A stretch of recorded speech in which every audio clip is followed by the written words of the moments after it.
Yeah, how's it going today? 2nd of November, Saturday, and we're gonna be taking a look at the market, what kind of opportunities we can find. In today's video, we're gonna be taking a look at speech with regards to budget and what's happening when it comes to current station economic situation of UK, which is always could be better, I guess. And if anything, that should be motivation to perhaps everyone to consider current actual situation, what people are saying,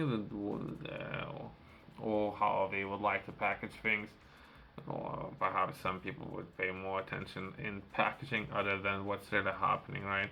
With increase in taxes and everything, starting from national insurance, capital gain tax, inheritance tax, energy tax, business rate tax, first time buyers stamp duty tax, pension tax, anything that's the look at borrowing, right? And borrowing today's station in the world away from generally bleak legacy that consider okay we're getting political, but what is really important is for Chancellor forgot to point out borrowing £1 in every four they borrowing 25% of the spending, right? 25%, which I would say it's massive amount. But anyway, that would be a debt rising every year. In addition to that, I thought I'll touch on gold and UK sending across a lot of its gold. But anyway, in just a second, after this announcement that the pounds fall sharply and government glit interest rate up after major budget tax rises, right? And to what the how much it costs for government to borrow money, and after this announcement, it went up to from 4.4% roughly, or I think it was 4.4. It went up to 4.5%, kinda, because it's fluctuating all the time, right? So that would be the price of borrowing. Currently, this is the rate at how much and how expensive money is in the UK for government, as well as I thought I'll touch on something that has started 5 months ago. That would be how much of the gold UK would send to places. So we can take a look at India. Perhaps India asks for it, as well as there might be more to it when it comes to a lot of governments freezing a lot of assets, right, and keeping it. That would be for Russia, foreign assets and finances that was frozen. That would be over 220 billion or so.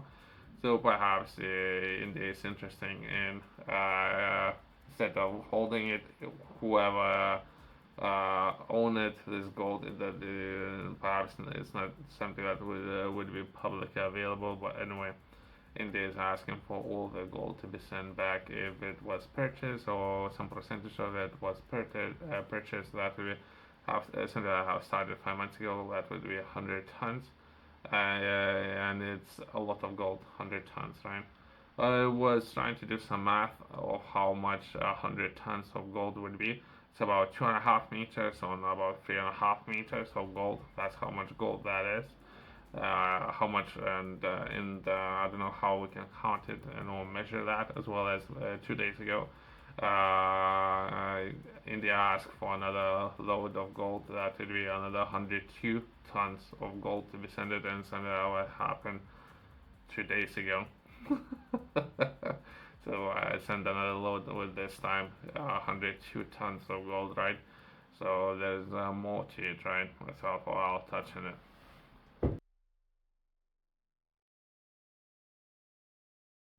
From there, perhaps there might be some opportunities and or challenges that would be something that happened a month ago, something that we were taking a look at, that would be United States. Port workers and operators reached deal to end East Coast strike immediately, so that would be more of the East Coast. And it's something that historically we were taking a look at who was managing most of the ports uh, on the East Coast.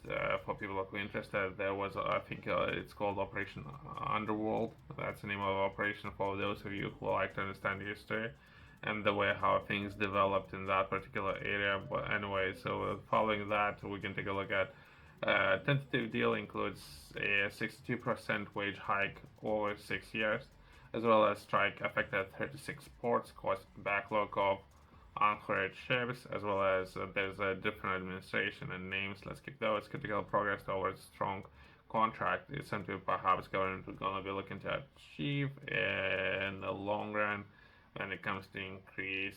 Perhaps that will lead to increase of cost of operations, and government might be interested in how to reduce cost of operations, right?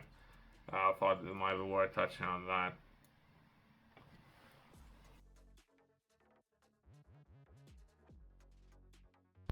Myself, I thought I would brush it off when it comes to U.S. administration and people voting.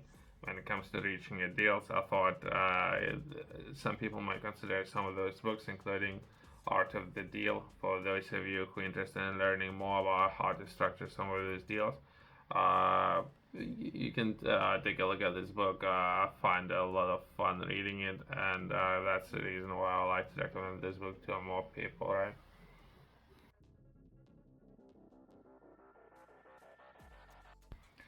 From there, we can take a look at different administration, but we will see what would happen since this announcement was made about 3 days ago. That would be depending of U.S. administrations, they might carry out some of the agreements, right?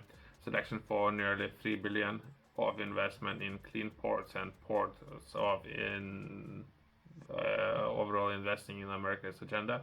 That would be Clean Ports program to fund 55 zero-emission sports equipment, infrastructure, and all planning projects across the nations to tackle climate change, reduce air pollution, as well as promote good jobs and advance environmental justice.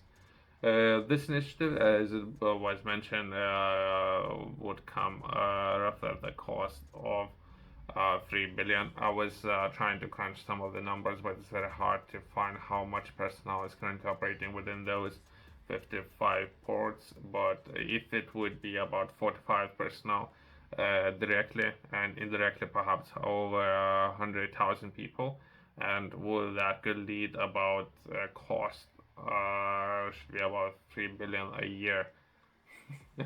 So I thought I'll touch on that. There might be some opportunities, if not right now, in the future, we will see, right? Let's close that. Thanks for watching. See you next one.